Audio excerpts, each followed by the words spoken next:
Էդուարդ Սպերտսյանը ճանաչվեց Հայաստանի տարվա լավագույն ֆուտբոլիստ։ Լրատվամիջոցների ներկայացուցիչների և Fastex Պրեմիեր լիգայի ակումբների քվեարկության արդյունքում Սպերտսյանը ստացել է 17 ձայն։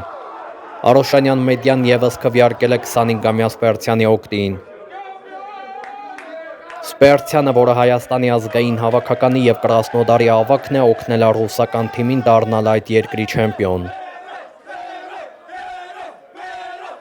Սպերտսյանը բազում գոլեր և գոլային փոխանցումներ է գրանցում իր հաշվին Ռուսաստանի առաջնությունում։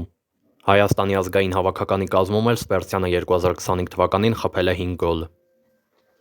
Հայաստանի տարվա լավագույն ֆուտբոլիստ անվանակարգում 8 ձայնով երկրորդ տեղն է զբաղեցրել Իտալիայի փոխչեմպիոն Ինտերի կիսապաշտպան Հենրիխ Մխիթարյանը։ Լեգենդար Հենրիխ Մխիթարյանը կարիերայում երկրորդ անգամ խաղացել էր Չեմպիոնների լիգայի եզրափակիչում։